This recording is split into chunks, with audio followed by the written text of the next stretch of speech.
Welcome back to Eagles Draft Central. I am your humble host, Cintron, and I kid you not, that's my real name. And we're going to get into draft trades today and look at what that can mean for the Eagles, who we could be looking to select in that area, what we could get back by way of compensation, as well as what it's going to cost us to do those deals, as well as some players that might slip because of their failings as far as physical traits go, but they're still a valued player or not. What's up, it's your boy Cintron, come back at you with another analysis video, and kid you not, that's my real name. What to expect from NFL draft day trades. Howie gonna Howie. He definitely is gonna do that, which means he is not gonna stay static. He's gonna move up or down, and he might just do both on both days as well, or let's say all 3 days. All right, so Howie Roseman will make at least one trade during the draft. We know that we have we have one first round pick, 22nd overall. 2 second rounders, 50th and 53rd overall, a 4th round pick because we traded our 98th overall compensatory pick to the Steelers. Got like 10, 15 selections back, or moved back. 161 in the 5th round, as well as 171 and 172 back-to-back picks in the 5th round, and the 6th round pick at 210. So we'll see how that goes. I'm mad that they were just right there and I had to try to figure it out myself. Anyways, this 22nd overall pick, trade up. So look at the scenarios in 2018 and 2021. We did just that. And what we had to package to do that, we had a second round pick for the 16th pick, and I think that's like a 5th round pick. And here's the first, a second, and a third for 14. So just look at the gap disparity between just 2 slots. Going to cost you a lot more, and we got back roughly a 4th rounder, I want to say. But that being said, teams is saying here that teams hate to do that because in that area, the sweet spot in the first round, because there's not 32 players that they believe are first round picks. There's guys that are on the fringe, and due to deficiencies in other areas, most likely quarterback, and then teams going on runs as far as when all the offensive linemen are starting to go, you kind of don't miss out on that run if you have a need in that area. So due to team selections, guys can be pushed down the draft board as well as, unnecessarily pushed up into the spotlight, and you're like, oh, I got to get this guy because I have a need there. And we have mitigated that by, stocking our coffers with D linemen and linebackers and receivers, so we don't have to be thirsty out here in these streets, so to speak. And we can just draft BPA, best player available. But that being said, back to the trade. Teams usually trade into the late 20s so they can pick up 3 picks back, or for what they're being asked to trade for, and they get to have an embarrassment of riches and select a gaggle of players and boost their chances of drafting a bunch of guys that are going to be contributors for them, whether they be depth guys or just outright starters. And getting a second round guy, you're still getting a higher quality guy. But if you can get 2 of those guys instead of just 1 premium selection, that would up your chances, especially if you're a fringe playoff team. And it depends on what kind of roster you're looking at and projections as far as the future. How much restocking do you need? And is it just mid-level guys, or is it just some premium selections that you're needing, starters outright? So it all depends who we're trading with as well. So if we were to move back into the early teens, it should cost us, one of our second round picks. And, I don't know which one we would prefer to keep, the 50th or the 53rd, but then we most likely get a, early 4th back in return, because those, our picks in the 50s are still pretty damn valuable. So we can, have some give and take there. And we probably would, look to package those to move around as well. Because, Howie's never going to, like I said, stay, he's going to stay in constant motion. He's like a fish. His gills have to be exercised with that, that fresh, flush oxygen. He just needs it, man. All right, but yeah, it'll be interesting, if, who we would select in that area. So if we were moving up, it could be a corner, it could be a lineman, most likely not a D lineman, but hey, I wouldn't rule out Jared Verse if he starts to slip. It could be an O lineman, moving up for, one of the premium guys, Fuaga, or I forget his other guy's name, Washington out of Oregon State, one of those guys. Someone that has that dual versatility that could be a guard immediately, but also could play tackle down the road because we don't need one as far as starters goes. We have Lane Johnson, the all-world, all-pro, future Hall of Famer tackle for us starting right now. And I would say 2 years, he's going to play for that, at least for that that duration. Here's a scenario: trade back. So 22nd overall trade back. I mean, there's a bunch of times it's happened here. You can see basically what you're gonna, get for that. Moving back is basically easy, but you pick up more picks when you're the one that's, you're the rabbit that's got the gun, and you get to have all the fun.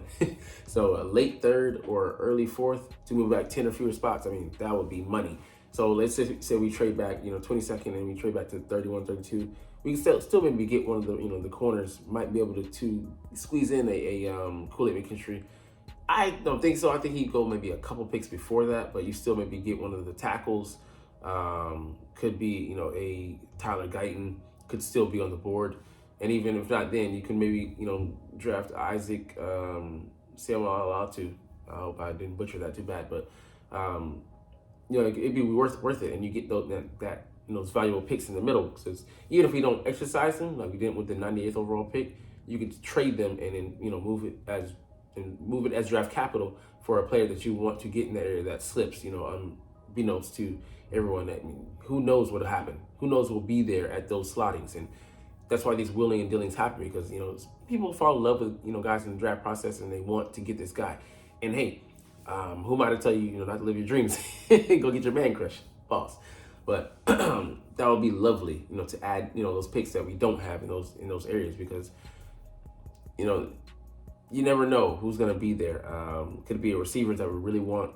It could be Michigan receiver Wilson. He ran a 4.33, but he ran like a 4.37, I think, at the combine. But he had previously run a 4.33. A guy that we could use. But yeah, man, like I would love to be able to add some talent that we wouldn't have otherwise have a chance to, with the way we traded, where our picks. So I'm like, damn, I want, maybe a safety in that area, a Cole out of Utah, or a receiver, maybe Leggett slips into the third round.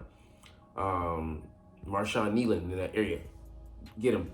So the 50th and 53rd overall trade up. So it'll be pretty costly if you want to get into the 40s.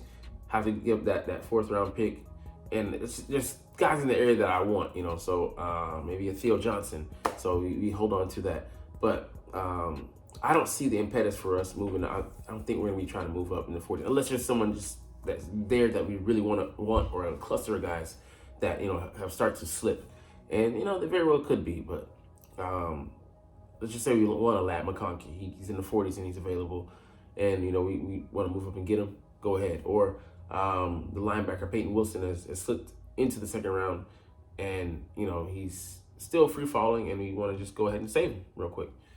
Go ahead and do that. I don't think we'd be willing to make that move for a freaking linebacker, but strangers has happened. Now this will be where the money will be for me. 50th overall pick and 53rd trade back. We get some money for those picks. People always want to trade up into that area because there's always guys.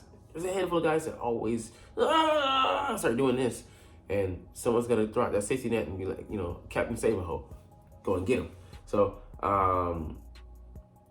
a second pick in the 120 is cool, but yeah, like I said, they're saying here, I think we would definitely use those to package and move around in the third round and go and get someone that we really, really like, or target a group of guys that are in that area. All right, 120 trade up with current picks. Don't really see the impetus for us doing that because we have 171 and 172. I do think in this area as well, there might be some moves and goings because some guys like Tip Raymond might be available. Isaac Grindo, my friendo, the running back. Some pass rushers potentially, and Mohamed Kamara. I mean, there's a gaggle of guys. I mean, there's so many prospects out there. The linebacker I just profiled yesterday, he was, I forget where he played at, but he's 5'11", 230, ran a 4.48. Pretty athletic guy. Reminds you of these Kansas City linebackers, Willie Gay and I forget the other guy. But, we could add some athleticism, take a chance on someone in that area. But there's so many guys we haven't. Trevin Wallace, linebacker out of Kentucky. There's so many prospects. It all depends on what the Eagles want to do and how we see these guys playing into our current roster. We already got an athletic linebacker, Ben Van Sumer. Don't know what he's going to provide. Is he going to be exclusively a special teams player from here on out, or is he going to slowly? Could he be a TJ Edwards? He'd be an upgrade if he ever got was able to put it together. We'll see, but I'm not even going to really look at those other trades because they're kind of not even worth it at this point. But just to give you an idea of some of the early first, second round, day one, day two picks. Definitely could be some moves to be made, and I almost guarantee you that Howie's going to make a move. It's just for who is the question.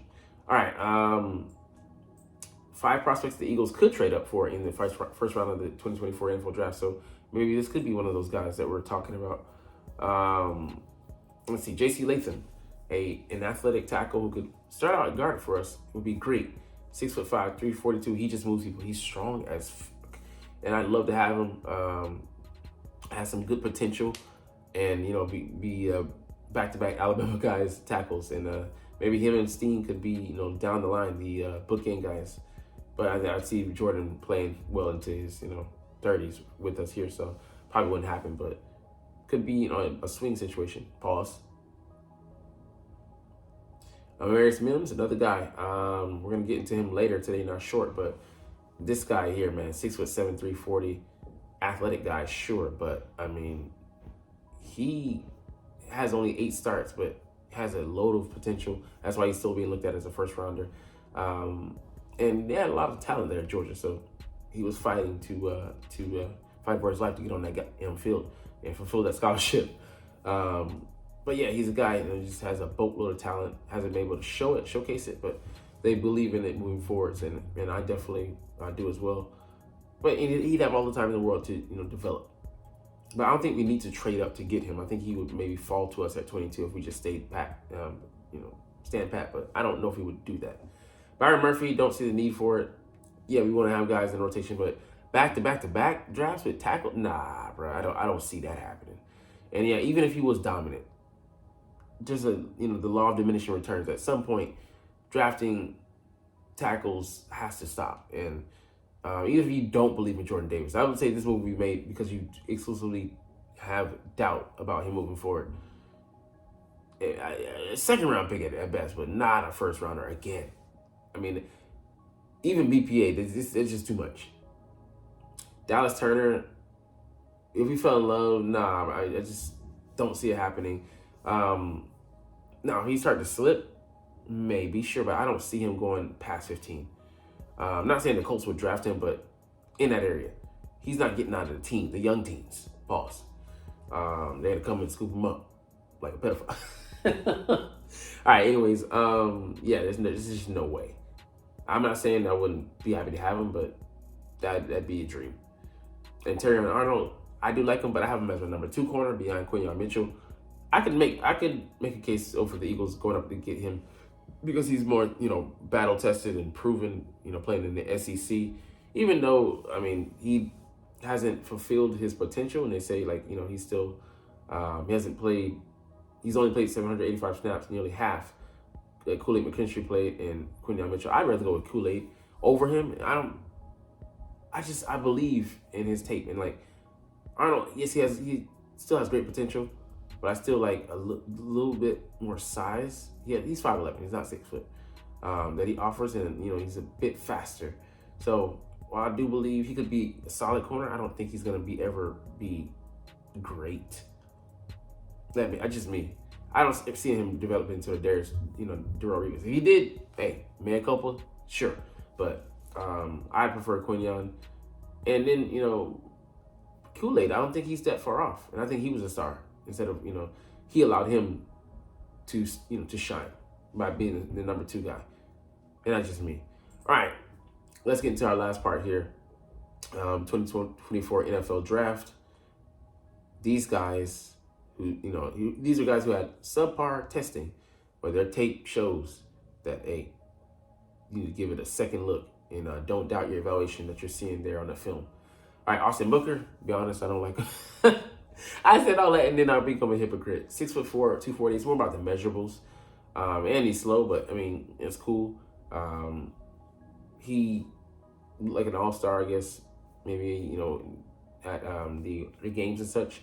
Worker B, that's just never, I'm gonna need some kind of measurables. And he's young coming out too. That's that. So it's just mitigating circumstances, his age, his dimensions. Yeah, he can develop, but we're not looking for a developmental guy at this point. We're looking for a guy that is on the beaten path, has a proven track record. And he's just a little too young and sketchy for me. All right, Keon Coleman, this guy, I saw him personally on tape many times at Florida State, and he didn't, run the fastest 40, but he was a punt returner. He looks explosive enough, and especially last year. This year he had more of a down year. Wasn't decent, but that size still 6'3", 213. He goes up and gets it, man. He can play in the slot. I think has a better athletic profile, maybe than Marquez Colton. No, because Marquez was more, was faster. But I think he attacks the ball with the same vigor. Bucky Irvin, I'm actually down on him because, he's only, 5'9", $192, and then you're in that 4.55.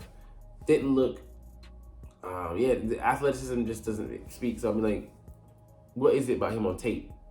I think maybe it's his football IQ more than anything, and that kind of just not scares me. But I thought he was a better athlete than that, way better. 29.5-inch vertical. That's scary, bro.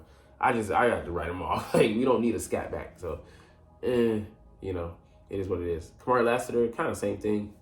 Limited physical dimensions, 6 foot, $180. Kind of question whether he could develop into a top level cornerback. Rock solid tackler. That's not what you want to lead with. Pass potential, yeah, sure, but gotta be that cover guy. I just think he's gonna not get done by like a Miami Forbes last year, but he's gonna struggle a bit to adjust into the NFL and being ultra competitive, sure. But this is the pros, big league, son. All right, Talon Newman, sure, limited athletic profile, but for a safety, not worried too much about athleticism. Can you be in, Johnny on the spot in the right place at the right time? I think he can do that. I think he had 8 interceptions, 12 interceptions over the past 3 seasons. So his ball production is excellent, and he's a go-getter. So I'll put him as my number 1 or number 2 safety. Depends on flavor, who you like. I like Cam Kitchens because he's a ball hawk, but that's just me. Ennis Rakestraw, I don't like him, to be honest. 5'11", $183. He's on the, decent size, but, like smaller side. 4.51, struggled, slow, small, and, he's feisty, but he doesn't get up the ball. He had like 1 interception that was on a screen pass at Missouri. So, yeah, he played in SC, was, challenging, those guys, but he also had some concentration issues on tape. He's not ready right now, and I don't know if he will ever be the boundary guy that we need him to be. Bumper run, sure. I like that. He's an old school guy, but he might just get schooled and take off the old in the pros. All right, Darius Robinson, I'm down for it. I'm not so much, stuck on dimensions for a D lineman because they're running their phone booth. How many times are they going to be running, 40 yards on the field? But I think he can be an excellent player. Cam Jordan comparison, I definitely see that, understand that, because the body type, you look at it. I think he can definitely be an impactful player up and down the line. He'll be attacking from different angles, give him some pass rush moves. I think Cam Jordan would be a great mentor for him as well. So, yeah. Let's see. Tavion Sanders, not even worried about this. I don't know why he should be on this list. Only reason I say because he's a tight end that, he still has some room to fill out. 6'4", 245. He can maybe get up to 260. We'll see. 4.69. I mean, unremarkable, but that's still a pretty good time. So, that for me, like, why would you put him on this list?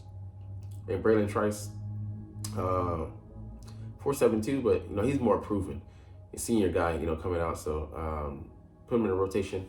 I think that's where he's gonna shine the best. I don't know if he'll ever be a lead guy. Doesn't need to be, man. In today's NFL, you need a gaggle of guys to come off the edge, and it just sounded really inappropriate. Yeah, but you're not even watching them, so it's all good. All right, but yeah, I think that would be the best for him. I think he could be maybe 1 or 2 year standout as a elite guy, but he needs to be in that rotation. Jeremiah Trotter, he'll just develop into a solid guy. It won't be exceptional. His size, is the only thing. But yeah, his dad played in Philly. I think he's a modern day linebacker. And with that being said, not saying that he can't develop into something greater, but his size dimensions kind of limit to him. He's 6 foot. He's not gonna be like a Peyton, Wilson or anything like that. But even him, he has to stay healthy. But he'll be good, especially if he goes into a system that's able to teach him how to just shoot, and be able to protect him, have D tackles taking up that space, and he's just allowed to read gaps and flow. That'd be perfect for him. So I don't know if Philly would be the best spot for him.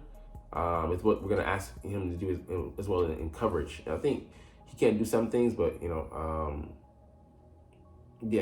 don't know if he's not the stoutest as well. So there's that. So I would him and Nakobe Dean playing next to each other. It would concern me a little bit as far as them holding up against the run. So anyways, we'll get up out of here on that note. But I love talking about the Eagles and I love making these videos. So we're gonna chunk the deuces officially. But as always, it's fly Eagles fly and let's motherfucking go. Like, comment, share, and subscribe if you like. Thanks for watching. Check me out at Cintron Anime, Cintron Life, or Cintron Laughs, or other social media.